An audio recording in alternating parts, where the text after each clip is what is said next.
Ladies and gentlemen, it is time. Grab a cold one, crank up the volume, and join the show.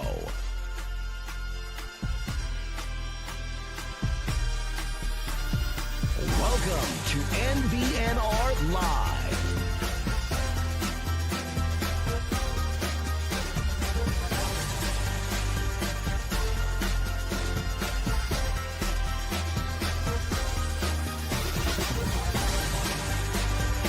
And here we go.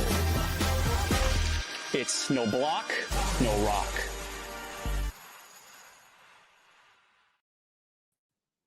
Go Big Red. Indeed. I don't know the episode number. 265. 265. It's a whole lot of episodes. It is a lot of episodes, a lot of losing episodes. Hey. Quite a few of them. Quite a few of them. Heavy Brewing is our chief sponsor. We do not have any beer We forgot. from them tonight. That's our bad. That's our fumble. We were there for a long time on Saturday, We and we did. forgot to get beer. Really? We did have a great time at the live show. The game itself sucked. Of course. Because yeah, of course. I think maybe we had a couple too many beers and forgot to bring beers for this show. Yeah, That's okay.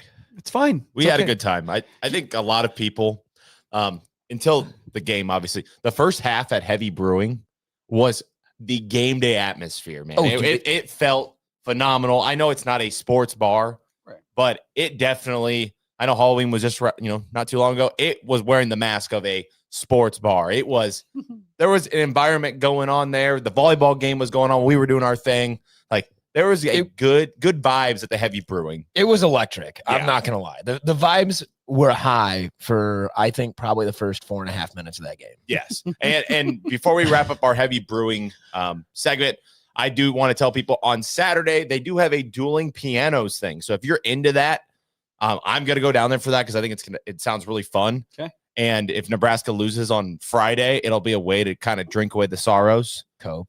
But no, I don't know if you've ever been to a dueling pianos anything, but it's really freaking sweet. And Yeah. they have great turnout for it.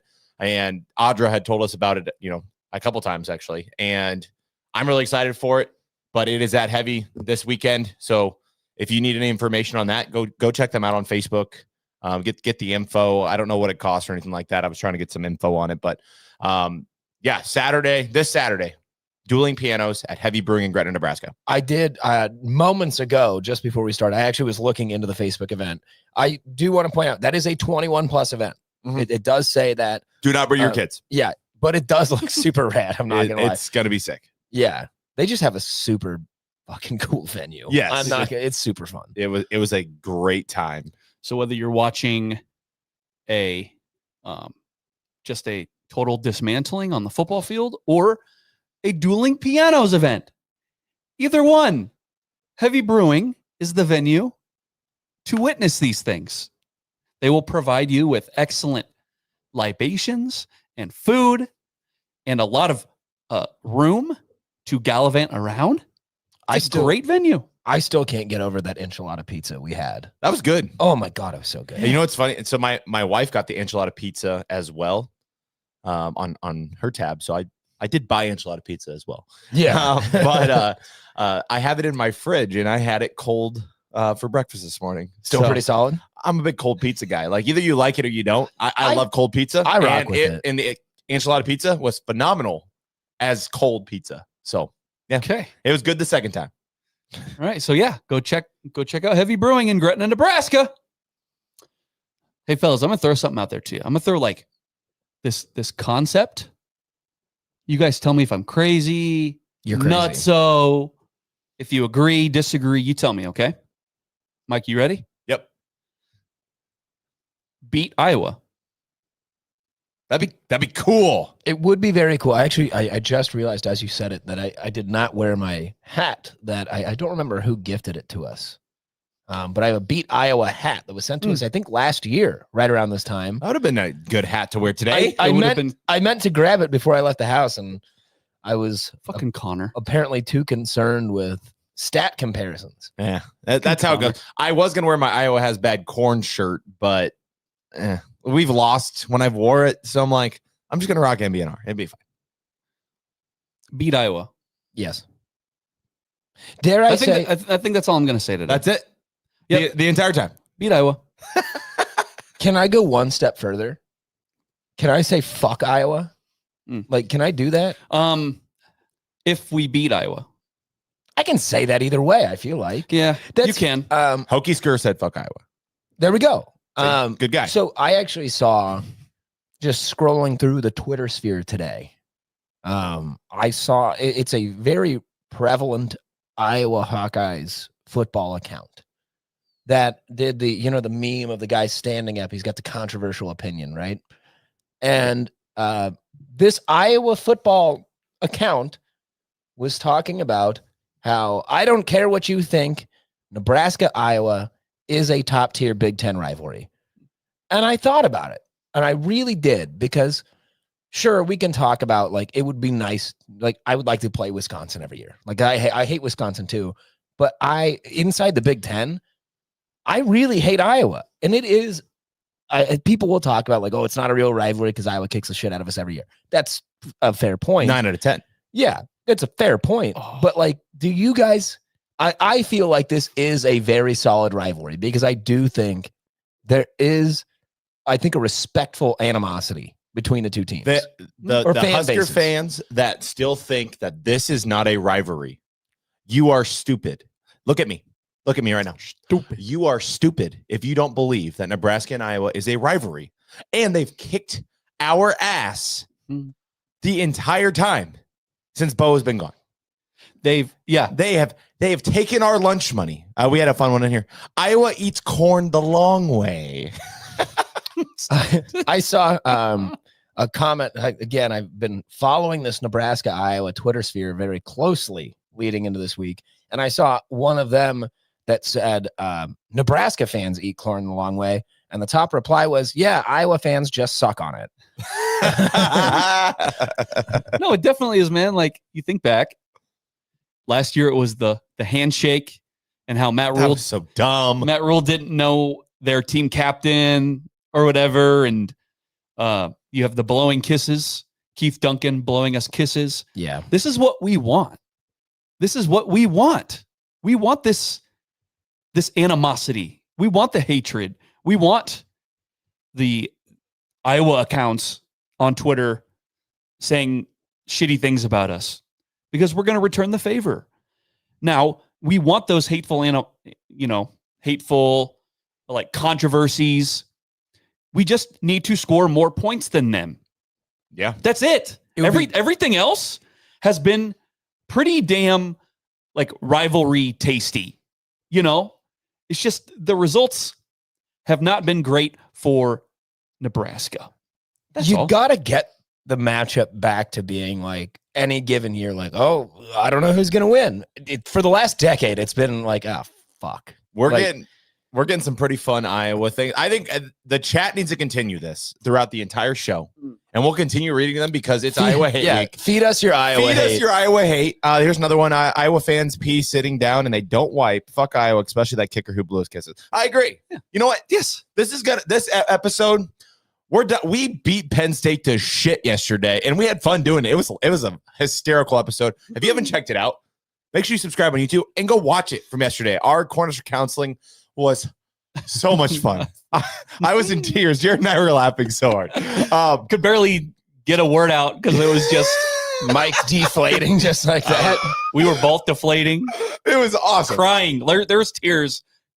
My makeup was running. It was awesome. Yeah. Drop your Iowa hate slander in the chat. We will continue to read it throughout the show. Okay. I know you said we beat Penn State to death. Not on the football field, though. Obviously. Oh my God, Jesus. No. But there are still things that I feel like we need to talk about that we, like, maybe kind of glossed over. Especially because Penn State, what they do isn't too dissimilar from what Iowa loves to do, what they want to do, what their identity is as well. I do want to throw out there, you guys, What are your thoughts just on the overall Dana Holgorsen experience so far? Do you have any like hot takes, or are you just kind of like, I don't. What are your thoughts about Dana's tenure so far? I don't know that I have and this is weird for me. I don't know that I have like a hot take. I think Dana is a very talented OC. He does at times confuse me. There are just some real head scratchers out there. I think the good play calling certainly outweighs the head scratchers, but it's enough of those that I do have to look at it and it's like, okay, like we know you know how to call these games.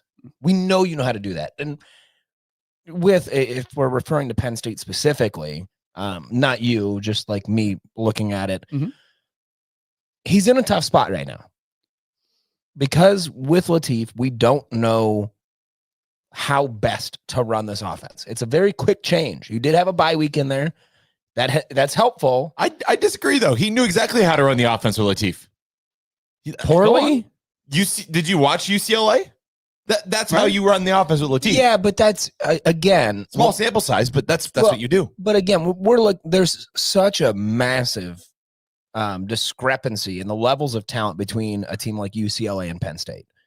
So like UCLA beat Penn State. Sure. They did. Sure. Who was playing quarterback for Penn State at the time? The better one, Drew Aller. I told you guys the second Drew Aller got hurt, I was concerned because I told you this Penn State team was going to get better without him. And that's exactly what they've done. They would have won these games with Drew Aller. Like down the stretch, these games, they would have beat Nebraska with Drew Aller. Come on now. Drew Aller, mental midget. Oh, okay. But not my point. I just think, again, it's a massive shift to go from a QB like Dylan Raiola and then calling an offense for a QB like TJ Latif. They are not very similar in most aspects. They are very, very different. And that is, I mean, you don't have to like totally redraw an offense, but it's like a pretty big overhaul to make that switch. So I don't have a hot take on Dana. I think he's in kind of a shitty spot right now. I'm still trusting in Dana. Okay. So you're talking about Dana and he's going through this debacle with the quarterbacks and all that stuff. Here's the thing though. The offense has looked the same the whole year. It's a big question mark. The offense has just been all year. And after UCLA, I was like, okay, maybe his offense just works better with a mobile quarterback, one that's not a statue. And Latif played okay against Penn State. He didn't play elite. I think Dylan would have lost the game too. But with that being said, like, I just don't know enough. Like, can Dana's offense work in this Big Ten? I think a lot of this, and I think you could say the same thing about John Butler. Right now, I don't think that our line play is good on either side of the ball. True. And it's very tough to evaluate these coordinators until they have the right tools to do the job. But in my opinion, good coordinators, they make bad talent look good, right? They can fix things. John Butler not knowing how to stop the run in week 11, that's concerning to me. He knows what he has with this defense, and it hasn't worked. Dana, it's been such a roller coaster with him, but he's playing with the fourth and fifth string tackles. Like, how do you evaluate coordinators if they don't have the right guys to do the job? So, and whose fault is that? I don't know, because they're both first year coordinators at Nebraska, so it's not their fault that this is what they are given. But who's to blame? Are they doing their job the right way? I don't know. I think something that Nebraska has done really well over at least the last year and a half, 2 years. Mike, you talk about, good coordinators make, maybe not so great players look great. But there's a phrase, right? It's a poor carpenter that blames the tools. And the tools here being the players. Right. I think Nebraska's coaches have been really good about pointing the thumb and not the finger. I think they have been relatively good about saying, I'm not doing what's correct. And Mike, you also bring up they've been dealt not the best hands right now. It's just so tough to weigh in on these calls. It's so difficult. I recognize that my initial question, it's a loaded question because I don't know if you could tell on my face, but I'm asking you that because like I'm like not wildly disappointed, but I am disappointed in kind of the Dana experience so far. I think a lot of it is due to the expectations coming in was like full off season with a 5-star Dylan, and Dana's been around a really long time. He's been a head coach before. He's seen a lot of football. He has forgotten more football than I've ever learned, right? That whole thing going into the offseason. And it just feels like Mike says meh, and I am definitely with you. And if I'm going to put it in words, I'm going to say boring. Like it's just so boring. And then, and it's funny because the other high expectation thing, it revolves around Dylan. Dylan's going to get a legitimate offensive coordinator, and it's going to click. You have a full off season. There's going to be a lot of planning. And then Latif takes over because of injury. Mm-hmm. And then the narrative becomes, wait, maybe this is what maybe this is what Dana's wanted the whole time. Maybe the mobile Latif is actually working better for Dana's, play calls. And so it's like, it was boring with Dylan. Penn State with Latif, you clearly did not trust him to do anything. I can recall one design run with Latif. Yeah, it was just disappointing that they didn't get him outside the pocket and running more. It's like, you got Matt Rule out there before Penn State. Let it rip. You didn't do that. You didn't let it rip. It was so clear that they did not trust Latif. There's no deep shots. There's nothing in the middle of the field again. It's like everything that went well versus UCLA just completely fucking vanished. And I get it. True freshman on the road, Penn State, wide out. Oh my God, there's 100,000 scream. No. It's just, you didn't trust him. It was clear. And the offense is boring. It's 4th and 1. You line up and you try to run in the middle of the field. You get fucking stuffed. It's just boring. Maybe I'm crazy. Okay. Fire Dana. No, but like, what are you going to get that's better than Dana? Listen,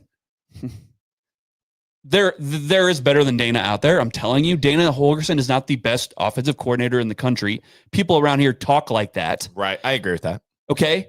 I'm afraid that what we have is a Dana Holgorsen that would fit at UCF, perhaps, and not in the Big Ten. A Big 12. Yeah, Big 12 something type, like that. Yeah. Whereas in the Big Ten, it's hog mollies and it's the best coaches in the nation scheming each other, and I'm just afraid that maybe Dana's getting left in the dust. I fully subscribe to the philosophy of the best coach of the next decade is a name you haven't heard yet. So when we talk about these guys that are storied, like a Dana Holgorsen, people want to talk about, well, look at what he's done in the past. Do you know what matters to me tomorrow? I don't give a shit about the past. Sure, he's got a proven track record in the past, but the game has changed so fundamentally over the last 2-3 years that like we cannot be latching on to what has worked in the past, especially when you get a guy like Dana coming to the Big Ten, which there's really only one comparison to the Big Ten, and that's the SEC. This is hard-nosed, smash-mouth football. It's not really what Dana seems to excel in. Okay, but you guys are both talking about Dana like he hasn't had, like, it's been a bad year, right? I'm not bad-mouthing him. We are exactly where we thought we would be. Most of us predicted Nebraska to go 7-5 or 8-4. Sure. Okay. Mm-hmm. And if I tell you guys before the season, if someone would have told me that Emmett Johnson was going to run for 1,200 yards, if someone was going to tell me that Dylan was going to throw for in only 9 games, he's going to throw for 2,000 yards and 18 touchdowns, I probably would have subscribed to that, just given what I saw last year. Sure. So, and that's where I was with you with the whole, I don't know if he has the right tools to do the job thing. Like, he's got Turner Corcoran starting at right tackle right now.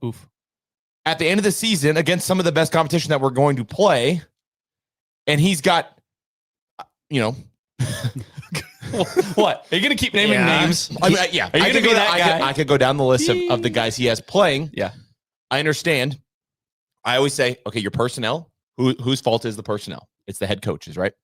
Both of these coordinators, they are new coordinators as of this year. They are taking over with guys that they did not control, especially Dana. Like, I'm going to give him a very long leash. And I think he's done a sufficient job in a full rebuild, which I think we are still in. The best part about this season, and I was talking to Sam Hahn about this today, the best part about this season is that Nebraska got to 7 already. They have a chance to go to 8. We'll see what happens there. But Matt Rule was able to leverage a job that he isn't going to get more NIL money to improve the roster. That's the best case scenario for this team, is that they got to 7. They got to the stepping stone. They got better than last year. They went 6-6 plus 1. This year they're 7-5. Hopefully not 7-5 minus 1. Or we'll see if maybe they're 8-4. I don't know. Right. But they took a step forward, in my opinion. Maybe you guys disagree that they didn't take a step forward. I think they did. No, I agree with that. They took a step forward. They got better at special teams. I think they got better at offense. And I think that they got better in parts of their defense, but they definitely took a step back in more important parts in this conference. But they still found a way to get to 7. Right. So it's tough to evaluate Dana without having his full tool belt, I guess, in my opinion. No, I said I still trust in Dana. Yeah. I would say, again, Jared, like you were saying, it's been boring. It feels like non-eventful so far. Like, aside from games like Houston Christian and Akron. And like UCLA too. Yeah. Like UCLA had some cool things happen on offense, We've not been, like, with Holgorsen, you expect this explosive offense. And in the games where we really, like, it had to be done, it was done. Yeah. But you haven't seen much of that outside of those. And so I would like to see, and I don't know how you do it with the Holgorsen offense in the Big Ten. It's difficult. Like, you have to rely on a running game. Emma Johnson's been spectacular. But we are not a team that's going to come out and drop 30 a week, 35 a week. How do you drop 30 a week, though, when your identity is handing the ball off to 21 and telling them to figure shit out? That's their offense. Give the ball to 21 and figure it out. And it's worked really well.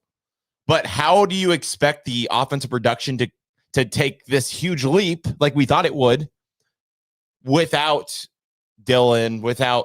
Because I asked you guys this last week. I said, has Dylan progressed? And I don't think you were here, Connor. It was you and Jared. I said, has Dylan progressed from year 1 to year 2? From year 1 to year 2. Yeah, I was here for that. Okay, and you both said. I said yes. You both said yes. My answer is yes, but it's not what it should be. Not dramatic or whatever. Yeah, we talked about how, like, he's still, in my opinion, he's a 4-year quarterback in the NCAA. Like, there's no way after 3 years. I don't think the NFL draft stock's there. He has improved, and I think that's it. It's easy to say, but I would say it's marginal improvement. Like, marginal. Yeah. There is marginal improvement there. Yeah, I would agree with that. BA asked a question at the beginning of the show, and I think this is really relevant, and I want to ask you guys this. He said, genuine question for the boys. This team is 7-4, ugly, but still most wins in a while. But I keep getting more and more people that are apathetic about the program despite more wins. Why is that? You know why. Why is it?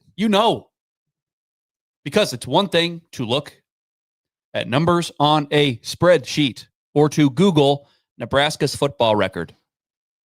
Right. It's another thing to watch the games and see Penn State take you by the collar, right, and move you wherever they wanted, to see Minnesota take you and hold your head like this and you're going, like little brother, to see Michigan, even though it was a close game, treat you like you were poop on the bottom of their shoe, right? And they could pretty much say, I'm going to go there, stop me, like 94 Nebraska.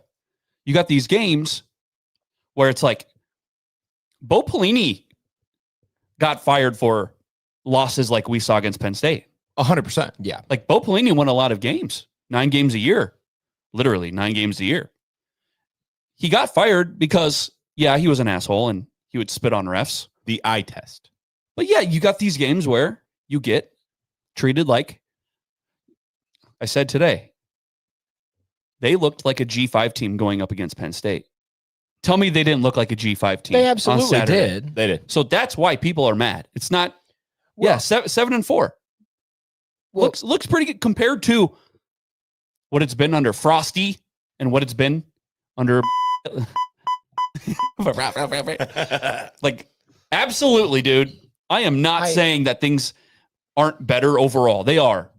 But you still have those losses where, oh my God, are they a Big Ten team or is that a Sun Belt team I'm looking at? Sometimes it's hard to tell.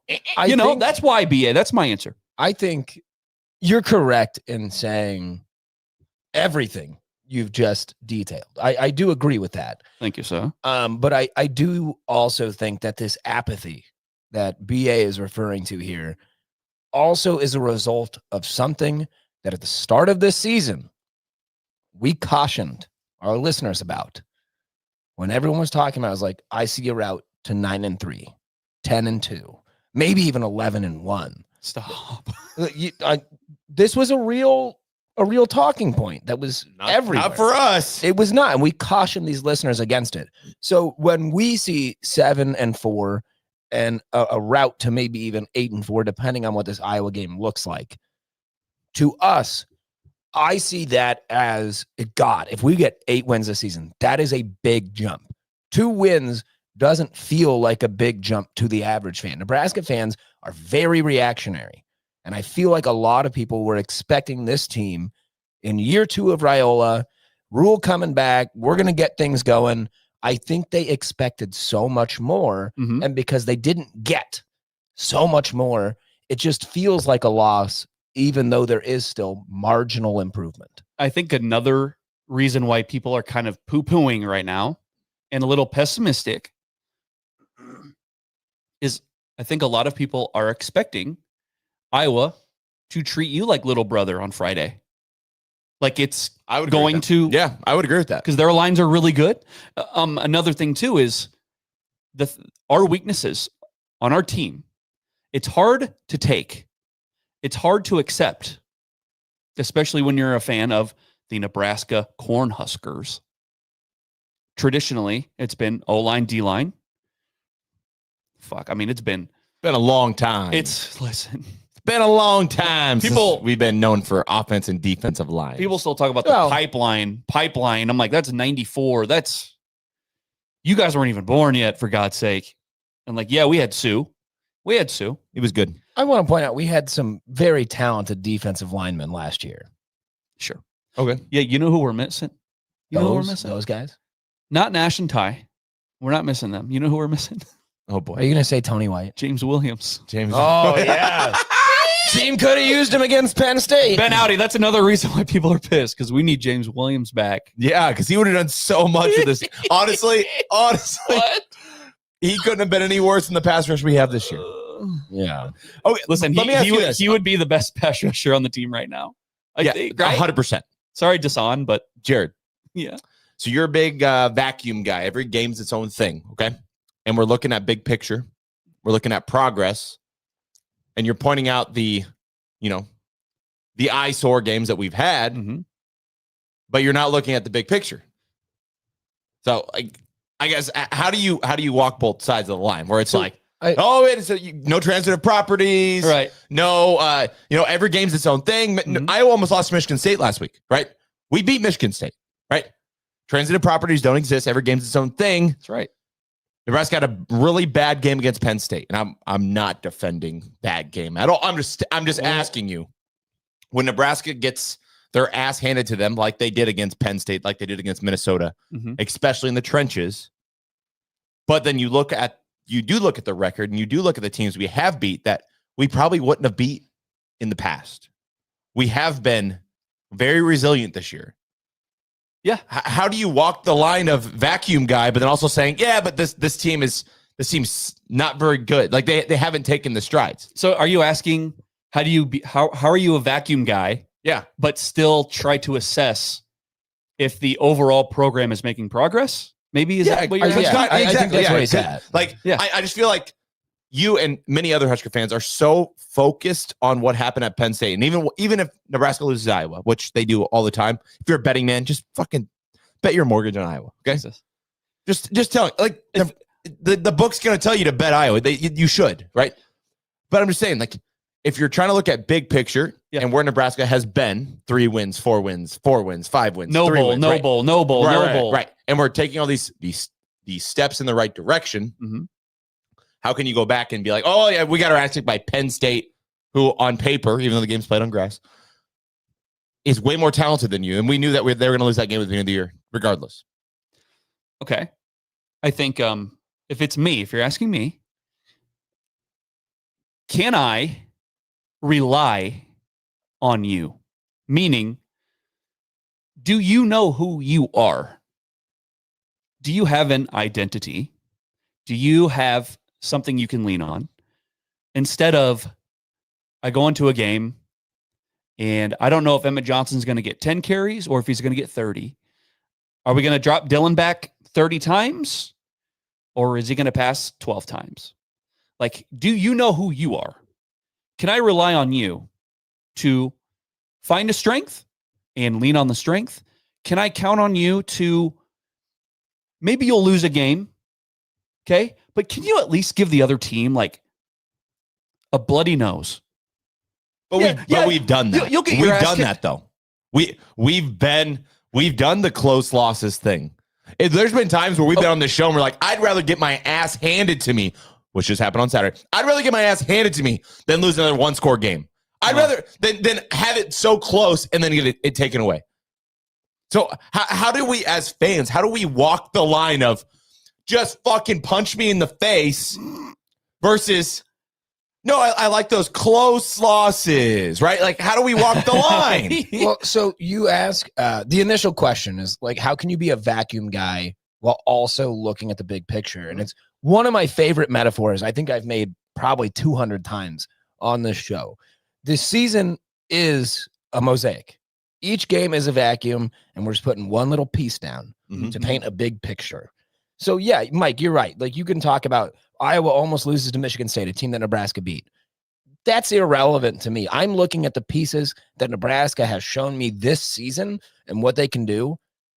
That picture tells me this is a better team than last year's Nebraska. That's what that tells me.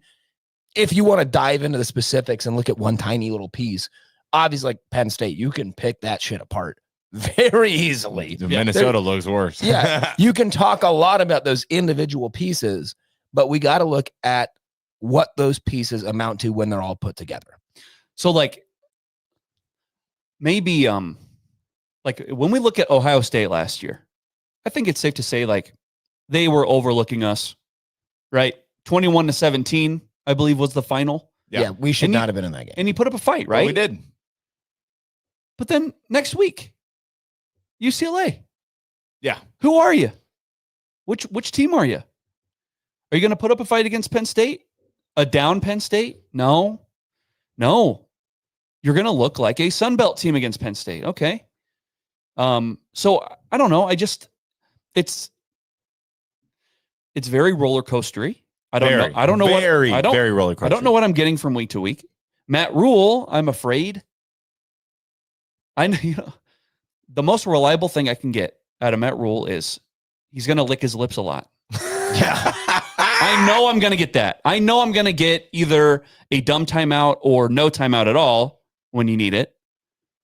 And so, like, maybe this is a discussion about, like, maybe making progress in a program is kind of an overrated thing, because you look at the D line, it's like all of a sudden we're young, because literally within a year we lose our 2 best D linemen, and now we suck at the D line now.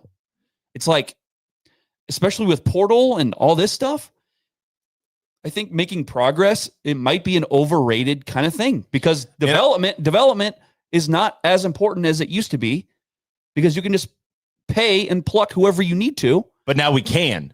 That's what he's saying. That's what I'm saying. Yeah, I think next year, and I think I said this yesterday, is like the put up and shut up time for Nebraska football. Matt Rule will have no excuses moving forward. Matt Rule will have the NIL budget of the best teams in college football. He can get anybody he wants. There is zero excuses why a Ty and Nash can walk out of your program and your D line just non-existent now. We got Jalen George though. So we had to settle for Jalen George because we didn't have the money to get a real defensive lineman. I think one phrase that I really hate, and I think it's something we've probably all heard a lot of in the last couple of years, is that Nebraska tends to find a way, barring this last game, to play to the level of its opponents. Whether that's up or down, it finds a way to be on that same level. And I disagree with that. What I think Nebraska is not a team that plays to the level of its opponent. It's an inconsistent team. And when you look at, Jared, you were just talking about, like, is development overrated? How do we measure progress for a program like Nebraska? What we need is more consistency, finding that identity, fucking do it. Just develop that identity. And again, this year, I think, was a very conflicted offense. You look at this wide receiver core with Ja'Cory Barney, Isaiah Hunter, Dane Key, and Dylan Raiola back there slinging that ball around, who played very well prior to the injury. And then you've got Emmett.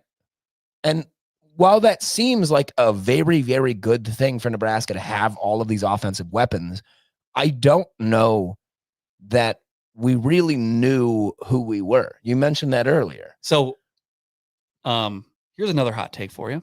Give it to me. Ready? I think, this is my opinion, I think Dylan Raiola wanting to come here threw a little bit of a wrench into the identity that Matt Rule wanted. I think you don't say no. I disagree, though. Okay, just let me kind of go on. No, but I do disagree. You don't say no to Dylan Raiola. Okay, you don't say no. Correct. To a 5-star. You should not, and they shouldn't have. And I think it is what it is. You know what you say is thank you. Yes, sure, but then so Dylan Raiola kind of threw a wrench, but you know who else threw a wrench? Fucking Jeff Sims. Yeah, because you got Jeff Sims, and I think that's what Matt Rule wanted his offense to be, to revolve around a quarterback that has those abilities. And Jeff Sims was statistically one of the worst quarterbacks of all time. It's terrible. Literally, like, who's that NFL running back that I always forget his name? Trent Richardson, the worst running back ever, or whatever. Yeah, Ryan Clark, the worst. Trent Richardson is the worst running back of all time. The reason I disagree with you, though, okay, fine, is because Nebraska, the route they were going to go if they didn't get Dylan, was they had Danny Kaelin. They had Danny Kaelin in the fold, who was a pro style, and then they were the portal guy they were going to get until Dylan made the last minute change. Kyle McCord, who was also not a mobile quarterback as well. Fair. So that's why I don't really agree with that. I get where you're going with it. Matt Rule said when he first came to Nebraska, I love guys that can move, that have legs and they can move with the ball. Right. He said that when he first came to Nebraska. He said a lot of things when he first came to Nebraska that have changed because college football has changed so much. So maybe your point about you go out and get Jeff Sims. Yikes. Danny Kaelin, we could say whatever. Virginia, and they're doing okay. But he's not their quarterback. Yeah, you're right. Okay, hold on. Fuck. I'm just telling you. He's Danny Kaelin, Kyle McCord. So Jeff Sims, just quarterbacks in the orbit, in the Husker orbit, we'll just say. Jeff Sims, Danny Kaelin, Kyle McCord, Dylan Raiola, Trey Taylor. You look at Dayton. That. You forgot Dayton. I did not forget Dayton. I left him out. So I just named 5. And it's like, who do you want to be? Who do you want to be? Do you want to be Dylan or do you want to be Jeff Sims? Do you want to be Kyle McCord or do you want to be Trey Taylor? And maybe the argument that I get back is, well, you just get the best quarterback that you can get or whatever. To which I would say, you don't know who you are. And so you don't really know what kind of quarterback you want to get. And I'll just say also, in the future, if we ever get a 4-star wide receiver commit or a 5-star wide receiver commit, You have some. We have some. I'm going to say, why do you want to come here? Yeah. And I'm going to be instantly skeptical of you. How good are you really? If you're a 4-star wide receiver, why do you want to come to Nebraska? Have you seen the 2027 class? Yes. To Yeah. which I would say, It's a long time till that class actually signs. And that's fair. I mean, again, we saw Dayton Raiola, what was it, a week or 2 weeks before signing day? Just, 2 weeks. so Yeah, bounce. that 2027 class is like ranked in the top 5 or whatever, right? Yeah. it's top 10, I think. I don't know. No, it's if top 5. Are we still top 5? Yes. Uh, It's got better because we just got another commit. So yeah, it won't end there. I'll just tell you that much. And similar to other recruiting classes that we've had in the past that have been in the top 20, what have those recruiting rankings leaned on? 4-star wide receivers. Yeah, skill players. So miss me with that. Any wide receiver commit we get, I'm going to go, don't care. Who's my lineman? Did we get any? We had an offensive lineman decommit. Not saying he was great or going to be great, but nobody talked about that. You don't even know who I'm talking about. Yeah, I do. Like no Dayton. He's at Mississippi State now, boy. Mississippi State. Yeah, I know what you're talking about. So like nobody talked about that because it's not sexy. We want the fast wide receiver from Florida that can run a 4.3. Dude, we got Graham Bricks. We got Graham Bricks though, right? And we've gotten good offensive linemen. Kalmua. Yeah, we've gotten good recruited guys. They're not ready to play. And whose problem is that? Who develops those guys? Why are they not ready to play? In this era of college football, and BA actually put it in here. He said, King, in the era of the transfer portal and all that, being the youngest team is stupid because the guys could leave. There's no guarantees to develop anybody. So it's very hard to be a developmental program in this era. And that I think that's where the NIL thing comes in, where it's like, we can retain a roster because we have the money. But do you want to retain the roster? Do you want to retain the guys? They're 7-5 guys, or maybe 8-4. They're 7-5. I would say, to what BA was just talking about, being the youngest team in the Big Ten right now is not a detriment. It's a mistake. It is a horrible, horrible mistake in the NIL era. The era of development is gone. We've talked about this. Yeah. Go pay them. Go buy the kids you want. That sounds weird. Go pay the players you want to come here and win now. Listen, we played Penn State. We don't want to beat Penn State. All right. Yeah. Every team is a 1-year unit. That's just kind of how you have to look at it. Mercenary. You have key players like a Dylan Raiola, like whoever, but Dylan Raiola, obviously kind of the linchpin for this current team. And that's a guy you want to stick around. You need that central guy to bring players in. And again, Trey Taylor has been phenomenal about doing that. And he's going to be the face of Nebraska in 2 years, 3 years. If he comes here. If he comes. Dude, the 2027 class, and tell me if I'm wrong, but the 2027 class, you know what it feels like? It really feels like the Mike Riley, Calabraska, Brendan Radley Hiles. Bookie, Keyshawn Johnson Jr. Yeah. Stop. Yeah, was it was Jebby a part of that or no? Jebby was a part of that. Yeah, like there was all these guys, right? This is why the recruiting 2027. Please commit to Nebraska, please. But what I want you to do is understand Nebraska's flashing this money at you and all these things, right? But I need you to sign some sort of contract on the back end that tells me that you're actually coming to Nebraska, because I can't get excited. I'm sorry, I'm not going to go follow your Instagrams because you're going to be playing for another team and I have to have all this Georgia stuff on my screen. I just don't care. And that's something you bring up is like, I'm not going to go follow your Instagram. You guys see all these recruits like, who's going to follow me the most? Where's home? And it's like, so because you annoying. Say that shit, I'm simply not going to follow. Well, the piggies do though. They love it.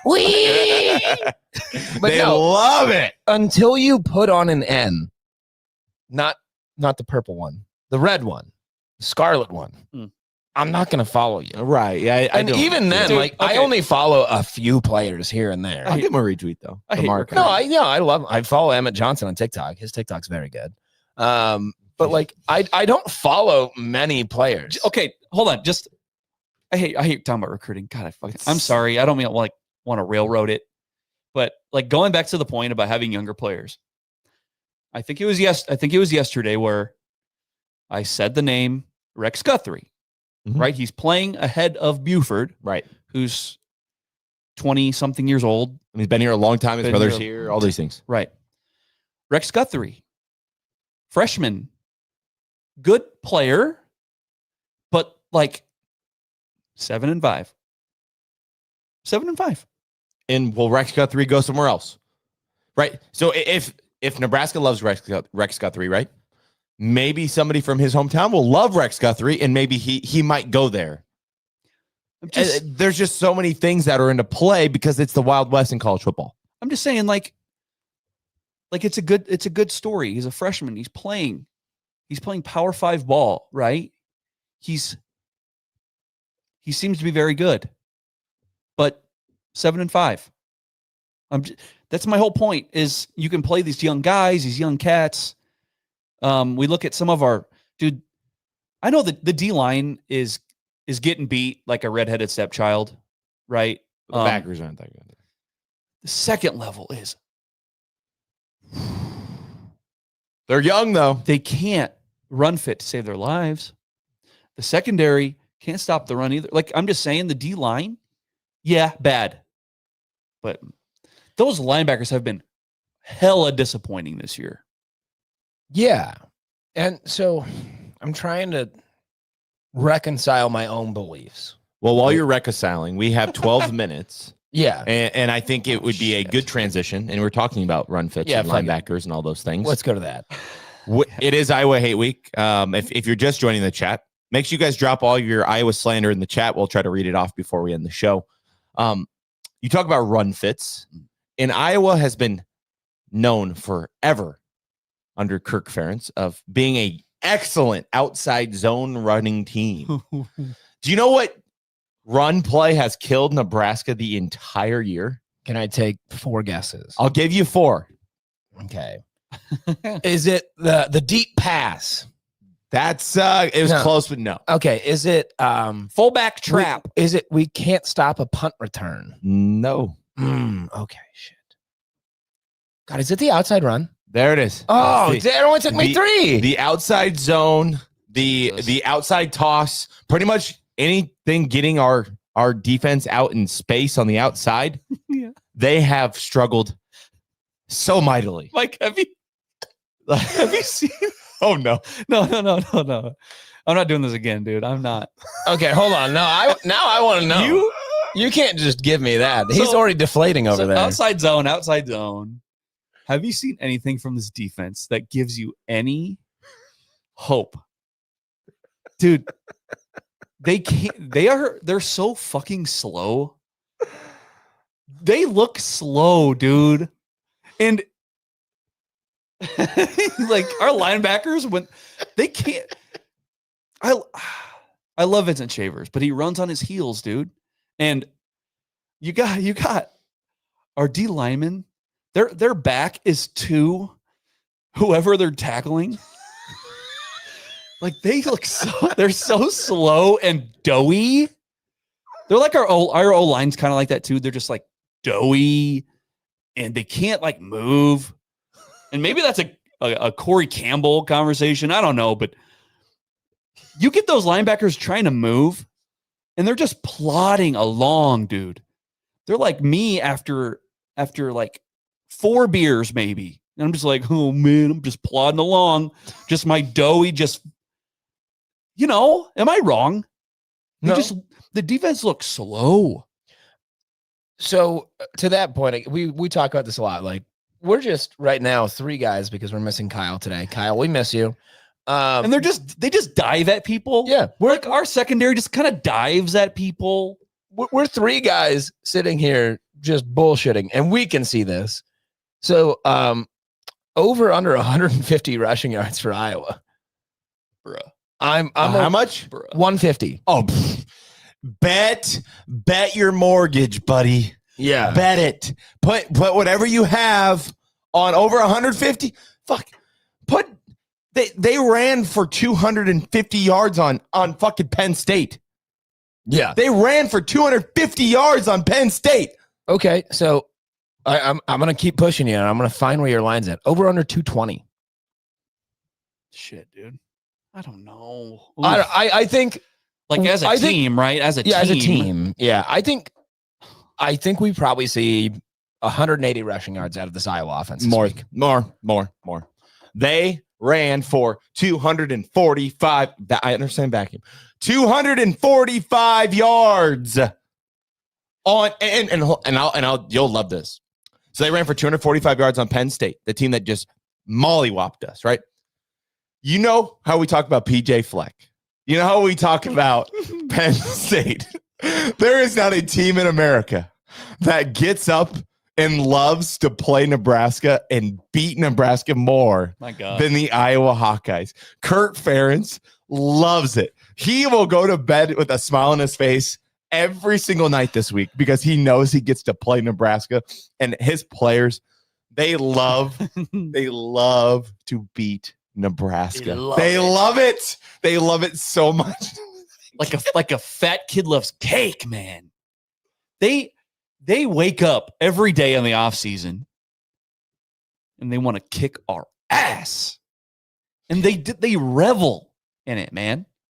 I would tell you that you're correct. Iowa, at the start of every season, Iowa circles Black Friday. They love it. Oh, yeah. But I would tell you, it's also like the first thing I do is circle Black Friday. Right, that's what a rivalry game is. Yeah, I'm not saying it to be insulting to them. No, I know, but I think even though the results have been not great, 1-9 in the last decade, but even though the results have not been great, I think this Nebraska team, they're not going to sleep with a smile on their face. I feel like they're probably going to bed angry.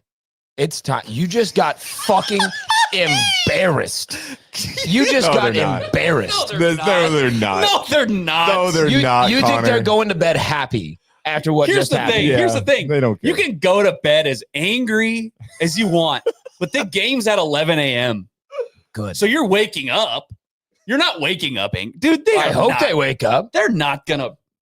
Dude, at least not to the level of Kirk Ferentz and his team, man. You believe that Iowa hates Nebraska more than Nebraska hates Iowa? Yes. That's not even a question. Yo, that's not even Iowa a question. hates us more? Yes. It's not even close. It's nice. Iowa hates us. You know why Iowa hates us? Because we actually have a history, but on top of it, they kick our ass.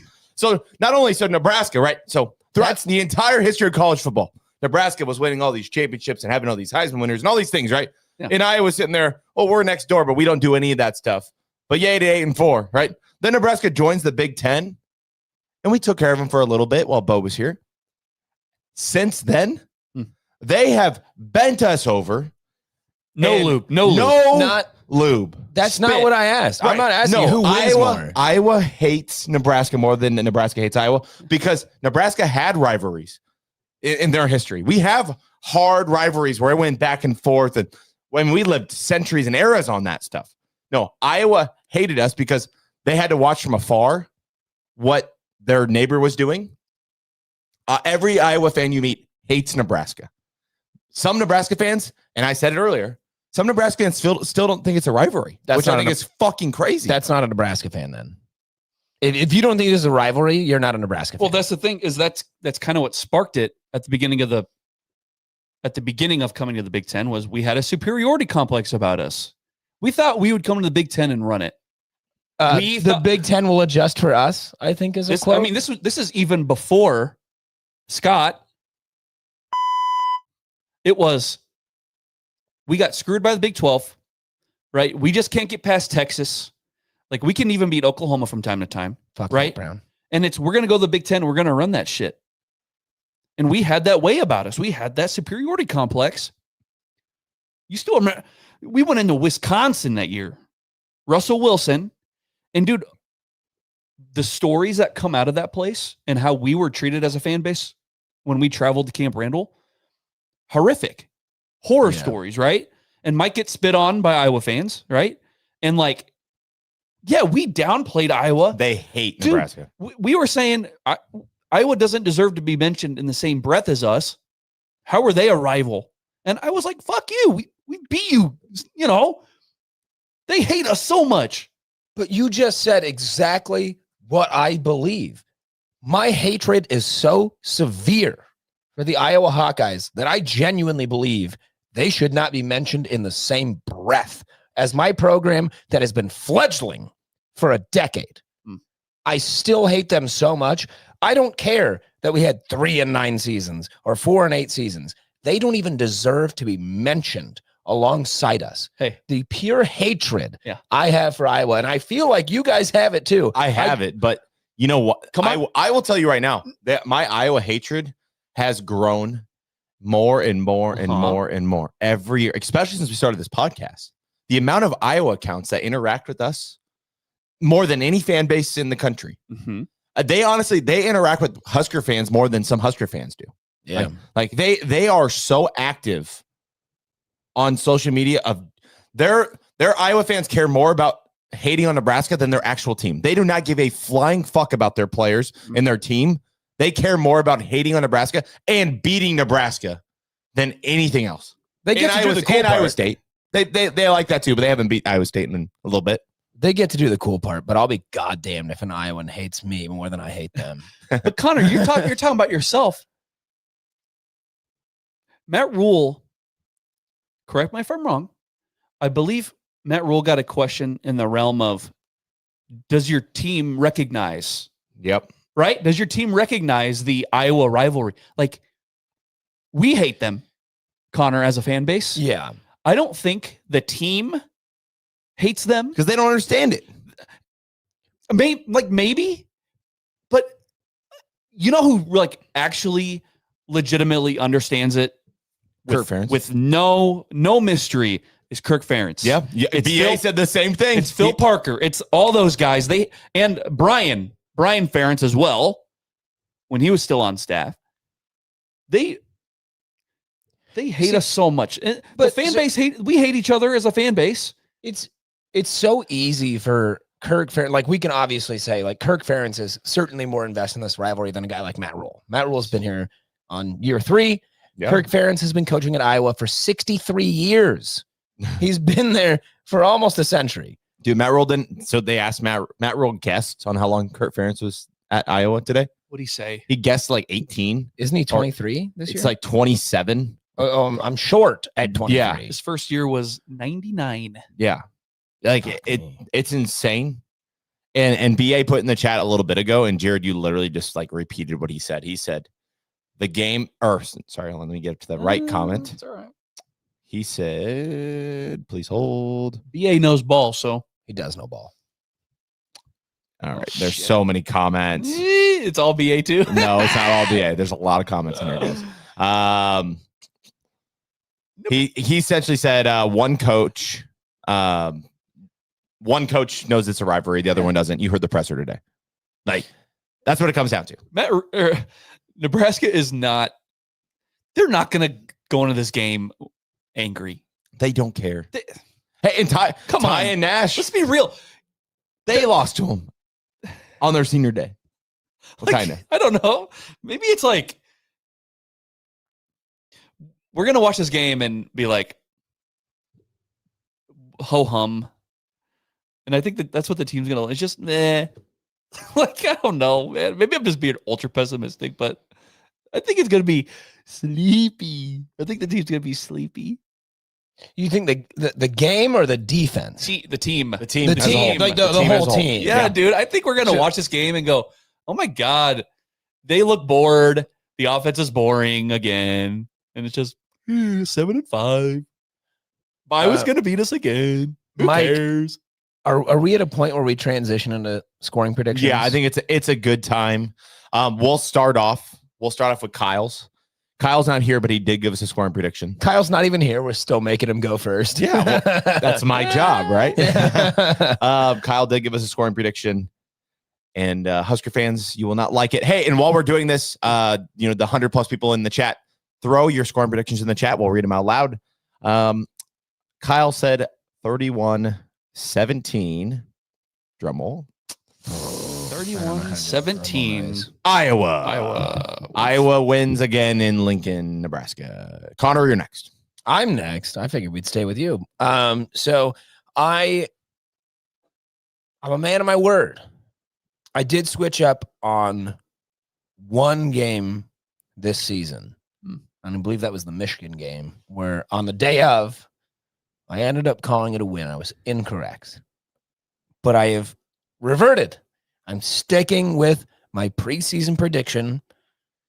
I have this 24-17 Big Red. 24-17 Nebraska for Connor. Okay. Jared, you got one for us. God.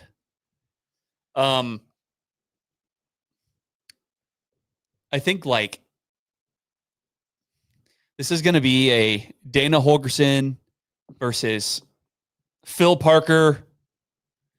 Phil Parker's a fucking stud. He is. Phil Parker deserves better. You get a shirt that said that. Dana Holgorsen, 80% of the time, runs a boring offense. And maybe that'll be enough against Iowa. Who knows? Outside zone. I was going to run for at least 200 yards. Because even though we know it's coming, can't stop it. Versus Penn State, you knew what they were going to do. That made zero difference. Gronowski will not go 11 for 12 like Grunkemeyer, but it won't matter because it never has. Shit. Iowa 30, Nebraska 13. 30-13. Okay. My prediction, pretty similar, but a little worse. Really? I think Iowa scores a little bit more. And we score one extra point. I have Nebraska losing 34-14. I'm sorry. What we do well, Iowa doesn't even entertain. And what we do bad, Iowa loves to do. And if we can't stop Penn State, who was playing for nothing, we're sure as hell not going to be able to stop Iowa, who this is their Super Bowl. They love.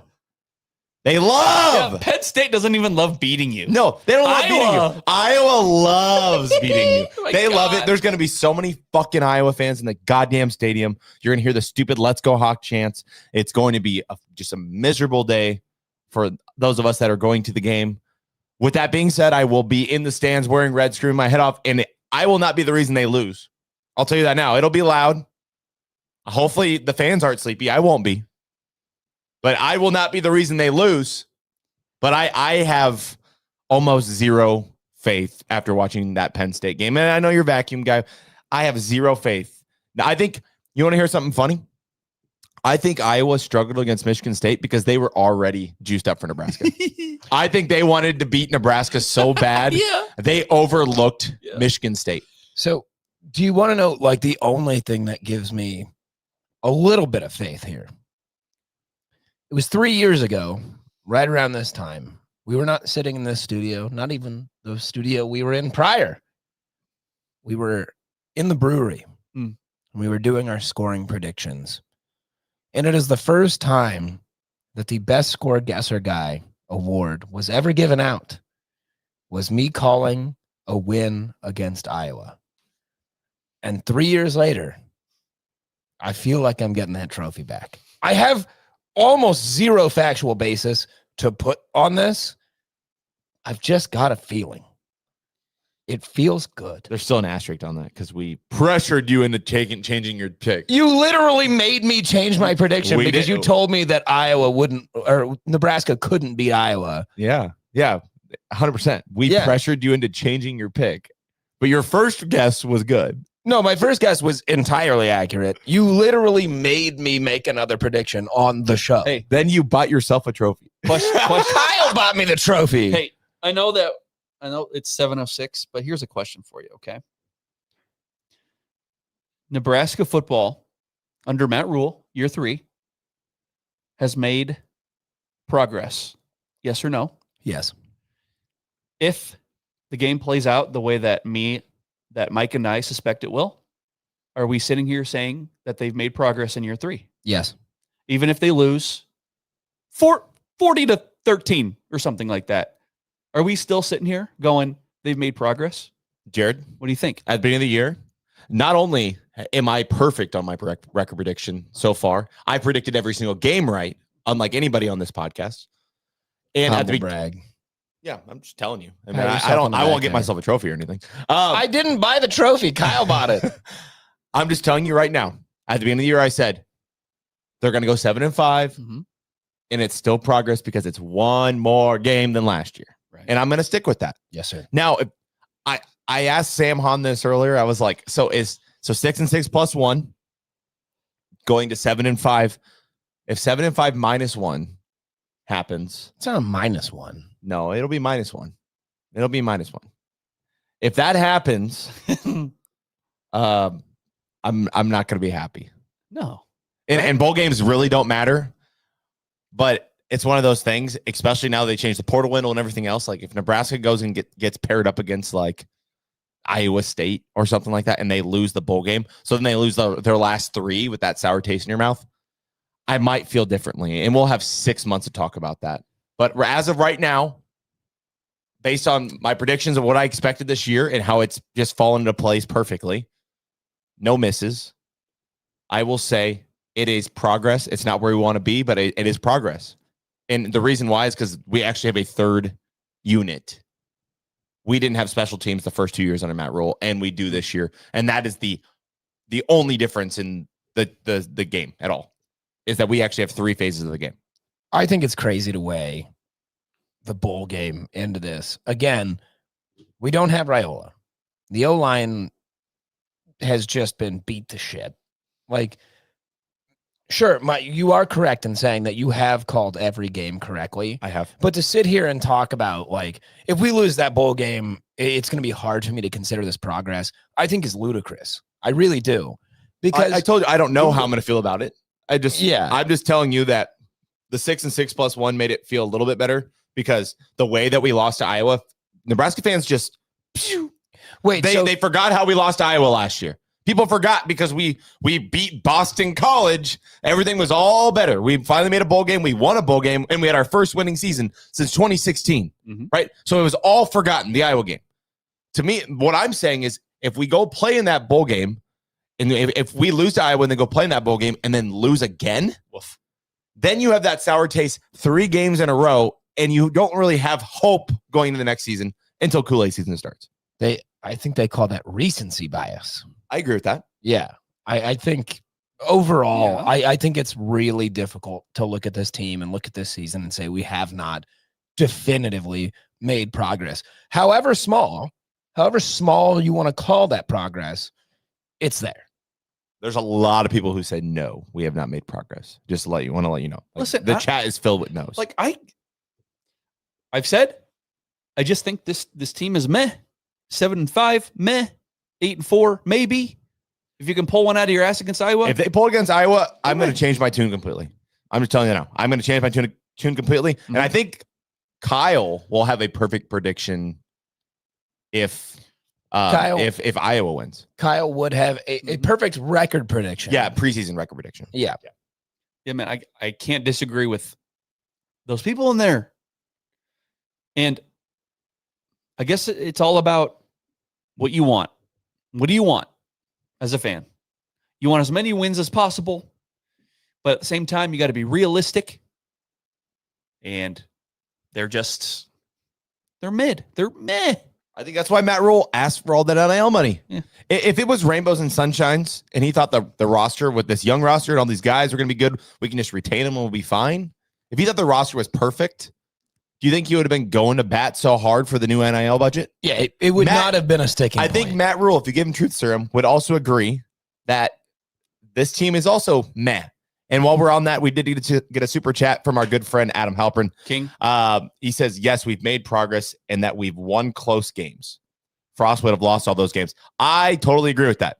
And we said that this year. We've said it a lot of times that maybe the year 3 Matt Rule thing isn't going to win double-digit games, which we know that didn't happen. Maybe it's not any of that. Maybe it's just this team is learning how to play in close games, and they don't pucker up against a team like Iowa. Maybe. What was the phrase we talked about?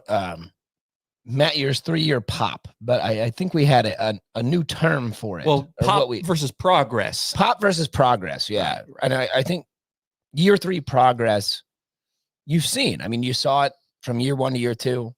You're seeing it from year 2 to year 3, and it's not sexy. Nobody, I mean, not nobody, but reasonable fans were not expecting this rebuild to be sexy. No. What we want is progress and to keep moving forward, whether it's 1 step or 1 mile. And they are. I mean, they're kind of taking it a step at a time, but I'm fine with that. That's what we need. That's why Matt Rule got his extension. What we need to do is figure out how to win fucking games. That's what we need to do. That's what I want. That's what I want. I want to figure it out so I don't have to feel like I did on Saturday ever again. Earlier today at work, me and my teacher mate, we're going through the roster. Oh no! Oh my god! The roster, like, God, dude. Nebraska's roster, right? Nebraska's roster. Young, big, beautiful roster. Young talent. I'll just say this: there's so many guys on that roster that you gotta have a conversation with them. That you gotta go somewhere else. I just that's my task for you guys is I just want you to go on the it's the On3 Nebraska scholarship distribution. You need to look at that. And I need you to tell me with a straight face that the roster is like good. There's so many guys on that roster, bro. Portal season when it starts, it's gonna be interesting. Who? And Red Wedding. I'm only saying this because I'm being a dick, but like, who is Pierce Mooberry? He's that kid from Nebraska. I thought that was a Ben and Jerry's flavor. I thought that was ice cream. Like, I don't mean to be a dick, but like, Jalen George. What? He says, what? Caden Vermoss. All due respect. Like, these are guys that are not going to see a down unless we are very bad. Like Jacob Bauer. No offense. 7-5. If you're okay with Jacob Bauer being a contributor, that's fine. That's fine.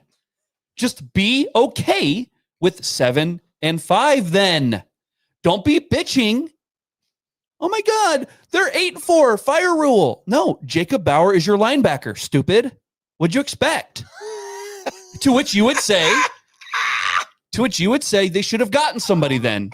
Or they should have recruited better. And I would say now they yes.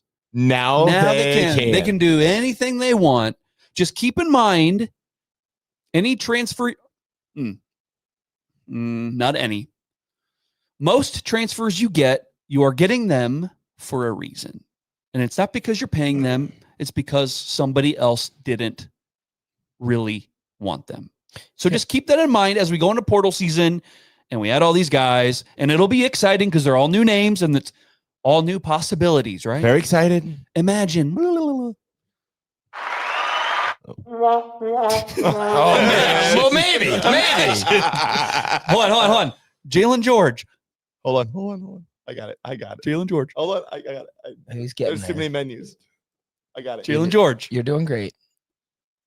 Jalen George. Oh, is that what you wanted? I think he was doing the Imagine. Yeah, I know. You wanted this one? No, I wanted the want. Anyway, no, well, so just saying, keep that in mind as we go in, the Kool-Aid season. And very, very short point, because I know we're maybe a little over time. We're really over time. Here's the thing. Matt Rule has already said, he's told you, We've got the money. We can go get who we want. Yep. Matt Rules told you. Here, yeah. If you don't, Time no, out. if you don't, Matt Rules told you. Time out. If we don't get who we want, and you're gonna talk like that and say we got the money, we're big boys now, like we can compete, and you don't do it, Put up and shut up. That's what I said. I mean, they've handed him a shovel. It's up to Matt Rule to determine if he's digging a grave or not. You know what else Matt Rule has said? There's a bell. I can't hear you. Sorry. That's another thing he said. 7-4. 7-4. Hey. Progress. Beat Iowa. Oh, Beat Iowa. beat Iowa. Fuck Iowa. Beat Iowa. You beat Iowa. We forget. All of this. Everything Mini. we said. We love them. Greatest team ever. Yes. Remember Mickey Joseph beat Iowa. Is Matt Rule better than Mickey Joseph? We'll find out on Friday. Beat Iowa. Okay. Just fucking do it. Jesus. And BeInOurPodcast.com. Beat Iowa. Spotify. Beat Iowa. YouTube. Beat Iowa. Come on. Beat Iowa. And while you're doing that, You haven't beat Iowa at home since 2011. that's crazy.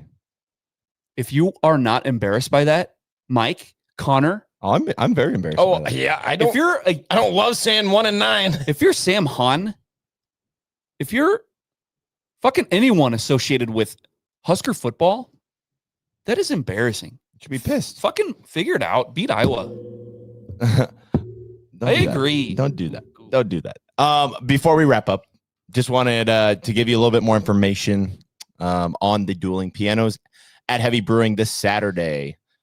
Dueling Pianos night is at the end of the month, aka on Saturday. They're excited to announce that the beneficiary of the donations from Dueling Pianos will be the Stevens Center in Omaha, Nebraska. So if you go to Dueling Pianos, the money is going to charity. Stevens Center partners with individuals and families experiencing homelessness, substance abuse, and mental health challenges to help them achieve stability and self-sufficiency. We're excited to be a donating partner. And yeah, anyways, pack the house. It's going to be a good time over at Heavy Brewing on Saturday in Gretna, Nebraska. And before we wrap up, Connor. Well, Hit I was gonna say you're telling me at Heavy Brewing this Saturday, it's good people, good beer, good food, and a good cause. Yes, Holy shit! you better go. Yeah. If you love Dueling Pianos and your mother-in-law's in town, take her to fucking Heavy Brewing. All right. Before we get out of here, there is obviously the big one. We are here at Sinovation Studios in Omaha, Nebraska. At Sinovation Omaha, your image is their business. From eye-catching indoor and outdoor signs to clear professional wayfinding solutions, they're going to help you find your brand a way to stand out where it matters the most. Again, check the wall behind us right now. It looks pretty dope. That's Sinovation Omaha. Transform your walls with stunning wraps. Turn vehicles into rolling billboards with custom decals and add privacy or style with vinyl window graphics. When you partner with Sinovation Omaha, you're not just going to get signage. You're going to add curb appeal and create a lasting first impression for your customers. Shout out Sinovation. I'm one of your hosts, Jared Hall. Mike Delaware. Connor Cavalack. As always, beat Iowa. Beat Iowa.